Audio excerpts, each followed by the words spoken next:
হচ্ছে কেবলমাত্র এই ধর্ষণকারী সরকার যারা মায়েদের সুরক্ষা দিতে পারে না, আর যে মুখ্যমন্ত্রী ধর্ষণকারীদের বাঁচানোর কথা বলে, যে সিপি বিনীত গোয়েল মতো সিপি হয়, এই সব রকম আমলা সহ এই বাংলার মুখ্যমন্ত্রী যতদিন না পদত্যাগ করবে আমাদের লড়াই সংগ্রাম চলবে। আরে কত ভরবে আমাদের পুলিশে? আমরা এখন তো এই লড়াই সাধারণ মানুষের লড়াই হয়ে গেছে, সাধারণ জনগণের লড়াই হয়ে গেছে। ভাঙতে পারছে না, ভাঙতে পারছে না।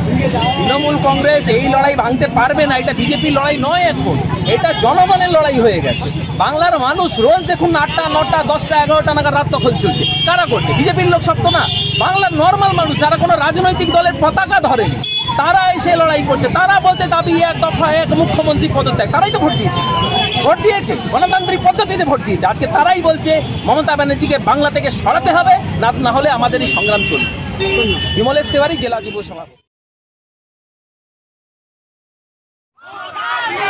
Justice for Arjikor! Justice for Arjikor! Justice for Arjikor!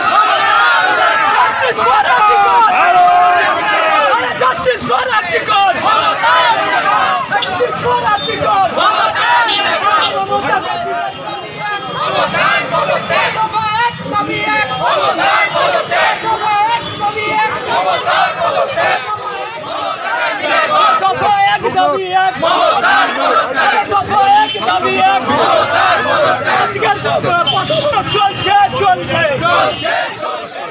পশ্চিমবাংলার একজন নারী মুখ্যমন্ত্রী হওয়ার পরও দিনের পর দিন নারীরা অসুরক্ষিত হয়ে পড়েছে। আরজিকরে তিলোত্তমা বোনের যেভাবে ধর্ষণ করে খুন করে দেওয়া হয়েছে এবং তার তথ্য লোপাট করে দেওয়া হয়েছে, এর প্রতিবাদে আমরা চাই যারা এর সাথে দোষী আছে কঠোরতম শাস্তি হোক, এবং যতক্ষণ পর্যন্ত এরা না অ্যারেস্ট হবে ততক্ষণ পর্যন্ত আমরা আমাদের এই বোনের জন্য আন্দোলন করে চলবো এবং বাংলার মায়েদের জন্য আমরা আন্দোলন করে চলবো, যে মায়েরা যেন সুরক্ষিত হতে পারে। সাধারণ মানুষ না, তৃণমূল কংগ্রেসের গুন্ডা বাহিনীরা মেয়েদের ওপরে যেইভাবে তারা সাধারণ বোনেরা যেইভাবে মায়েরা রাস্তায় নেমেছে, তারা যেইভাবে আক্রমণ শুরু করেছে, এটা কিন্তু তাদের বিপক্ষে যাবে এবং তারা এটা বুঝতে পেরে পায়ের জমি মাটি নেই বলে তারা ভাবছে যে গণতন্ত্রকে গলা টিপে হত্যা করে ভয় দেখিয়ে মেরে চমকে এরা করবে, কিন্তু এইটা আর সম্ভব না। আপনার নাম? আমার নাম অমিত মণ্ডল হীরা, আমি কাঁচাপাড়া মণ্ডল 1-এর মণ্ডল সভাপতি, ভারতীয় জনতা পার্টি।